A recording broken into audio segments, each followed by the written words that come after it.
എത്ര വിചിത്രമായ കാര്യങ്ങളാണ് നമ്മുടെ നാട്ടിൽ ഈ കേരളത്തിൽ നടന്നുകൊണ്ടിരിക്കുന്നത്. നീതിന്യായ സംവിധാനം പോലും അതിന് സപ്പോർട്ട് ചെയ്യുമ്പോഴേ എന്താ ബാക്കി പറയുക.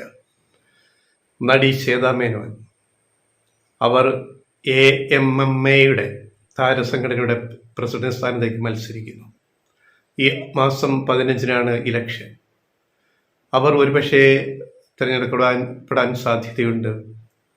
താരസംഘടനയുടെ ആദ്യ വനിതാ പ്രസിഡന്റായിട്ട് പക്ഷേ ശ്വേതാ മേനോൻ തിരഞ്ഞെടുക്കപ്പെടാൻ സാധ്യത ഉള്ള ഒരു ഘട്ടത്തിൽ കഴിഞ്ഞ ദിവസം അവർക്കെതിരെ കേസ് കൊടുത്തിരിക്കുന്നു. ഒരു പരാതി, ഒരു ഹർജി കൊടുത്താൽ ഉടനെ അന്വേഷണത്തിന് കേസെടുക്കാൻ കോടതി നിർദ്ദേശിക്കുന്ന സംഭവം. എന്താണ് കാര്യം? ശ്വേതാ മേനോനെതിരെ പരാതി കൊടുത്തിരിക്കുന്ന മാർട്ടിൻ മേനാച്ചേരി എന്ന് പറയുന്ന ആളാണ്. എറണാകുളം CJM കോടതിയിൽ. കോടതി നിർദ്ദേശിച്ച പോലീസിനോട് IT ആക്ടിലെ 67A വകുപ്പ് പ്രകാരം ശ്വേതാ മേനോനെതിരെ കേസെടുക്കണം. അപ്പോൾ FIR കോടതി നിർദ്ദേശമല്ലേ, FIR പോലീസ് ഇടേണ്ടി വരും. അങ്ങനെ എറണാകുളത്ത് പോലീസ് കേസെടുത്തിട്ട് അപ്പം അതിനെതിരെ ഈ കേസ് FIR റദ്ദാക്കണമെന്ന് ആവശ്യപ്പെട്ട് ശ്വേതാ മേനോൻ ഹൈക്കോടതിയെ സമീപിച്ചിരിക്കുകയാണ്. ഇതിനടിസ്ഥാനം എന്താണ്? അത് ശ്വേതാ മേനോൻ എന്ന് പറയുന്ന നടി ചില സിനിമകളിലും ചില പരസ്യ ചിത്രങ്ങളിലും കാമസൂത്രയുടെ പരസ്യം ഉൾപ്പെടെയുള്ള ചിത്രങ്ങളിലും അശ്ലീല രംഗങ്ങളിൽ അഭിനയിച്ചു എന്നുള്ളതാണ്. ഇതാണ് കേസ്. ഒരു കോടതി, CJM കോടതിയിലെ അവിടെ ഇരിക്കുന്ന ന്യായാധിപൻ ഇത് കേട്ടിട്ട് കേസെടുക്കാൻ പോലീസിനോട് ആവശ്യപ്പെടുന്ന ഒരു ഘട്ടത്തിലേക്ക് നമ്മുടെ നാട് എത്തിയിരിക്കുന്നു എന്നുള്ളത് എന്താണെന്ന് ആലോചിച്ച് നോക്കുക. അപ്പോൾ അങ്ങനെയാണെങ്കിൽ നമുക്ക് ആർക്കൊക്കെതിരെ കേസെടുക്കേണ്ടി വരും? ശ്വേതാ മേനോൻ അശ്ലീല രംഗങ്ങളിൽ അഭിനയിച്ചു എന്നാണ് ആരോപണം.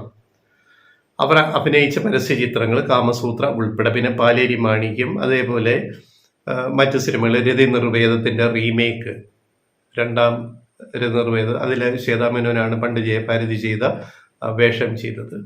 ഇതൊക്കെ ചൂണ്ടിക്കാണിച്ചുകൊണ്ടാണ്. അപ്പം അങ്ങനെയാണെങ്കിൽ ഈ പാലേരി മാണിക്യത്തിൽ റേപ്പ് ചെയ്ത് കൊലപ്പെടുത്തുന്ന ഈ സ്ത്രീ കഥാപാത്രത്തിനെ കൊലപ്പെടുത്തുന്ന മമ്മൂട്ടിയുടെ പിന്നെ നായകൻ കേസെടുക്കണ്ടേ? മമ്മൂട്ടിയുടെ കഥാപാത്രത്തിനെതിരെ കേസെടുക്കണ്ടേ? അതായത് ശ്വേതാ മേനോനെ പോലെ ഒരാള് പിന്നെ ചെയ്യുന്ന വേഷത്തിൽ അതിൽ റേപ്പ് ചെയ്ത് കൊലപ്പെടുത്തുകയാണ്. ഇതേപോലെ മോഹൻലാലിനെതിരെ പല സിനിമകളിലും മോഹൻലാലിന്റെ ചില സീനുകൾ നോക്കിക്കഴിഞ്ഞാൽ നമുക്ക് ഇത് വെച്ചിട്ടാണെങ്കിൽ കേസെടുക്കേണ്ടി വരും. വേറെ പല നടിമാർക്കെതിരെ കേസെടുക്കേണ്ടി വരും, പല നടന്മാർക്കെതിരെ കേസെടുക്കേണ്ടി വരും. TG രവിയെ പോലുള്ള പഴയ വില്ലന്മാർക്കെതിരെ, ഇപ്പൊ ബാലഗംഗാധര നായർ മരിച്ചുപോയി, പിന്നെ വില്ലൻ വേഷങ്ങളിൽ ജനാർദ്ദനൻ, ഇങ്ങനെ എത്ര പേർക്കെതിരെ എത്ര കേസുകൾ നമ്മൾ എടുക്കേണ്ടി വരും ഇങ്ങനെ പോയി കഴിഞ്ഞാൽ. എന്തൊരു അവസ്ഥയാണെന്ന് ആലോചിച്ച് നോക്കിച്ച് സത്യം പറഞ്ഞാൽ ചിരിയാണ് വരുന്നത്. എന്തൊരു കോമാളിത്തരങ്ങളാണ് നമ്മുടെ നാട്ടിൽ നടക്കുന്നത്. ഇനി ഇത്തിരി ഗൗരവം പറയാം. ഇപ്പൊ ഈ കേസ് കുത്തിപ്പൊക്കിയത് എന്തിനാണ്? കഴിഞ്ഞ ദിവസം ഈ കേസ് കൊടുത്തത് ശ്വേതാ മേനോൻ എന്ന് പറയുന്ന നടിയെ AMMA താരസംഘടനയുടെ പ്രസിഡന്റായിട്ട് തിരഞ്ഞെടുക്കപ്പെടാതിരിക്കാൻ വേണ്ടിയുള്ള ഒരു നാടകം. ആ നാടകമാണ് ഇപ്പോൾ ഈ നടക്കുന്നത്. അപ്പൊ ഇതിന് പിന്നിൽ ഈ മാർട്ടിൻ മേനാച്ചേരിയുടെ പിന്നിൽ ആരാണ്? എന്തുകൊണ്ട് പെട്ടെന്ന് ഇങ്ങനെ ഒരു കേസ് കോടതിയിൽ കൊണ്ടുവരുന്നു, ഹർജി കൊടുക്കുന്നു? കോടതി ഉടൻ തന്നെ പോലീസിനോട് FIR ഇടാൻ പറയുന്നു. അപ്പോൾ FIR ഇട്ടാൽ അക്യൂസ്ഡ്, ശ്വേതാ മേനോൻ ഒരു കേസിൽ അക്യൂസ്ഡ് ആയി കഴിഞ്ഞു, പ്രതിപട്ടികയിൽ ചേർക്കപ്പെട്ടു. അതിനെതിരെ അവർ ഹൈക്കോടതിയിൽ പോയിരിക്കുന്നു. വൈകാതെ ഹൈക്കോടതിയുടെ തീരുമാനം വരും.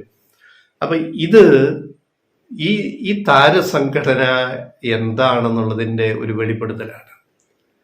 ഈ താരസംഘടനയെ പറ്റി വളരെ വിശദമായ ഒരു സമഗ്രമായ ഒരു വിലയിരുത്തലിന്റെ സമയമായിരിക്കുകയാണ്.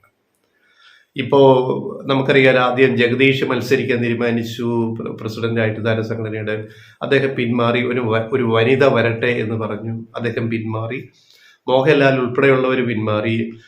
ഇന്നസെന്റ് 2 ദശാബ്ദത്തോളം 10-15 കൊല്ലം അമ്മയുടെ പ്രസിഡന്റായിട്ടിരുന്ന ആളാണ് മരിച്ച നടൻ ഇന്നസെന്റ്.